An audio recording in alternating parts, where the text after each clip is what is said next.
Tiba-tiba viral sebuah berita. Ada tabloid berbau politik disebar di masjid. Tabloid itu, iya, semacam koran yang sifatnya mingguan. Namanya KBA News. Para jemaah usai sholat Jumat dibagikan tabloid itu. Semua mendapatkan kecuali anak-anak. Tahu nggak isinya? Semuanya tentang Anies Baswedan dan penyebaran pertama di sebuah masjid di Kota Malang, Jawa Timur. Namanya Masjid Al-Amin di Kelurahan Bakalan Krajan, Sukun, Malang.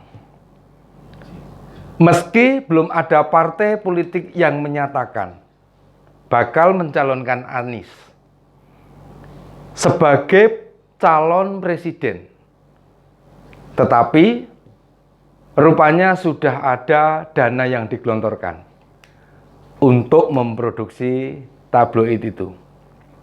Isinya tentu berupa puja-puji pada Gubernur DKI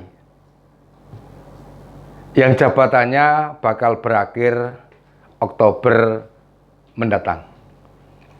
Sepertinya sudah disiapkan langkah politik setelah pensiun dari Gubernur DKI.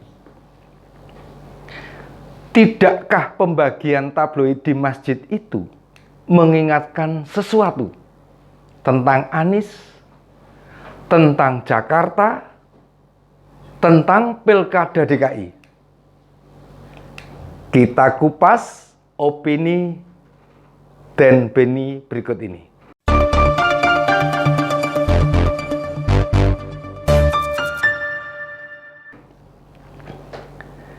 Sebuah akun Twitter, Akwati Kafaya, memviralkan foto tabloid KBA News. Tabloid itu didapatkan suaminya seusai sholat Jumat. Bahkan Atika menyebut politik identitas mulai gerilya. Agama bungkus yang ampuh bagi Anies Baswedan.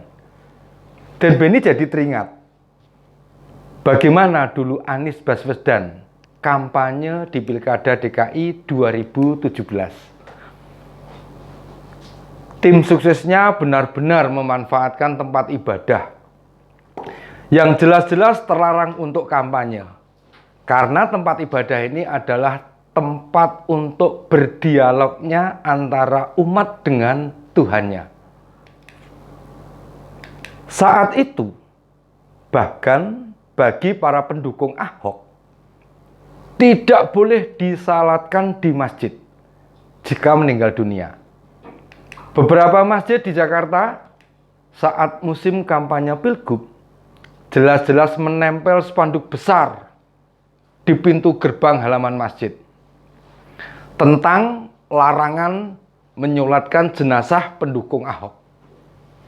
Memang di tabloid KBA News baru memberitakan prestasi Anies, tapi lokasi pembagian di masjid. Ini seperti memutar sejarah kelam. Pada ajang pesta demokrasi di Indonesia. Betapa kita sesama penganut agama diadu domba, dipecah belah hanya karena politik. Sampai sekarang Dan Beni masih sakit. Dan Beni merasa sakit mengingat itu semua. Ditambah video viral anak-anak TPA. Sebuah masjid di Jakarta menyanyikan Bunuh Ahok dengan ritme lagu Menanam Jagung.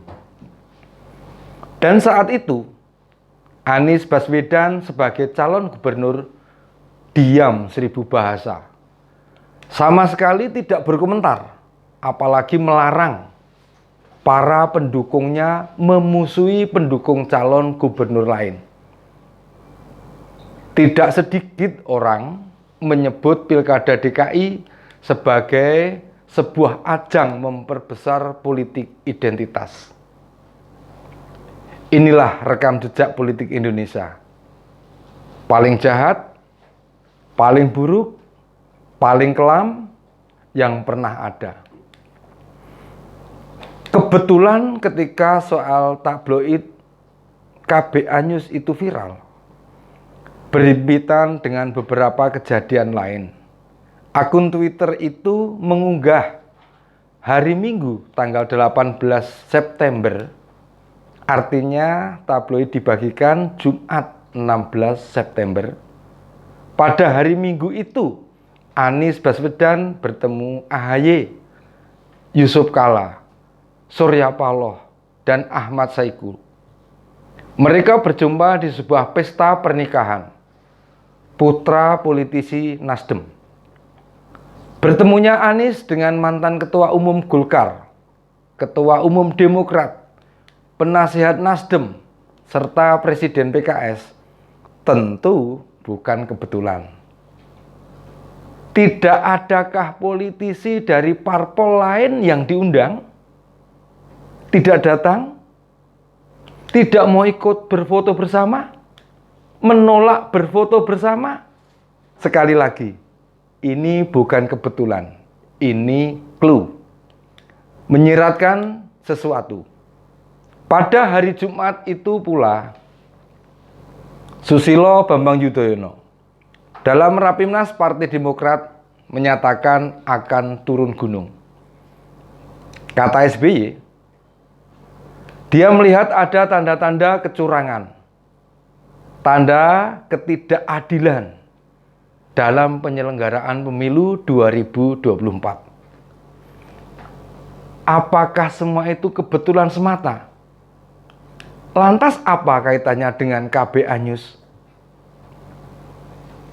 Ketika Den Beni coba lacak siapa penerbit KBA News, di sana tertulis founder atau CEO dijabat oleh Dr. Andes Ramadan Pohan, MIS.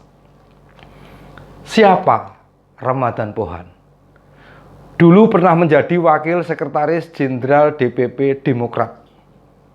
Bahkan menjadi anggota DPR tahun 2004 hingga 2009 dari fraksi Demokrat. Tetapi kemudian mantan jurnalis tersebut tersandung kasus tahun 2015, berdalih maju sebagai calon wali kota Medan, meminjam uang hingga 15,3 miliar rupiah. Hakim menjatuhkan vonis 3 tahun. Mengapa Ramadan Pohan malah membesarkan nama Anies Baswedan? Bukankah semestinya dia membesarkan AHY?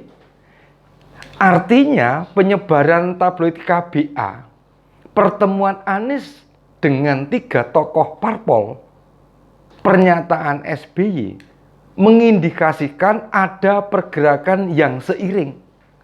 Dalam Rakernas Nasdem Agustus lalu juga menyebut nama Anies sebagai capres. Bakal mengerucutkah nama Anies Baswedan dan Agus Harimurti sebagai capres dan cawapres 2024 mendatang? Dalam pasal 222 Undang-Undang Nomor 7 Tahun 2017 tentang pemilihan umum, pasangan calon diusulkan oleh partai politik atau gabungan partai politik peserta pemilu yang memenuhi persyaratan perolehan kursi paling sedikit 20%. Sekali lagi, paling sedikit 20% dari jumlah kursi DPR atau memperoleh 25% dari suara sah secara nasional pada pemilu anggota DPR sebelumnya. Ya, kalau dijumlah, ketiga parpol ini punya modal 28,35%. Tentu modal dalam perebutan kursi presiden bukan hanya administratif dan sebagai pendukung utama. Ada Yusuf Kala yang turut berfoto di antara mereka. Kita tahu semua beliau itu siapa. Berfoto di situ jelas menandakan sesuatu. Apa ayo?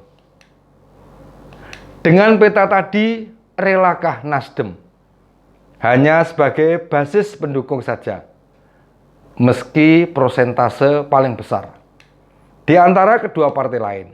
Tentu dukungan tanpa kader sebagai capres atau cawapres tidak diberikan cuma-cuma. Zaman sekarang nih, saya ulangi nih, tidak ada makan siang gratis, bos. Bahkan kita numpang ke ujung gang sana mesti bayar loh. Masa ini memperjuangkan sebagai capres tidak ada bayarannya? Menarik. Kita lihat perjalanan Anies AHY kelak. Prediksi dan Benny tidak akan selancar atau semudah itu. Ada banyak yang menjadi tanda alam. Anies AHY akan baik-baik saja dalam Pilpres 2024 mendatang? Pertama, tabloid itu bernama KBA News. Bukankah mestinya KAB News? Kabar Anies Baswedan. Masa jadi kabar Baswedan Anies atau Baswedan AHY? Kedua, tabloid itu muncul di kota Malang. Malang sendiri artinya tidak mujur. Bahkan dalam Kamus Besar Bahasa Indonesia diartikan terletak melintang atau bernasib buruk. Melintang itu bisa menghalangi, menghadang, atau merintangi. Ya, menghalangi niat mereka. Ketiga, maksudnya dibagikan di masjid. Dan pada hari Jumat itu memang baik. Namun seakan-akan mereka menipu umat untuk kepentingan duniawi. Apakah ini bakal direstui oleh Tuhan? Wallahu a'lam bishawab. Demikian opini Dan Benny. Bertemu episode Dan Benny selanjutnya. Sikat masih.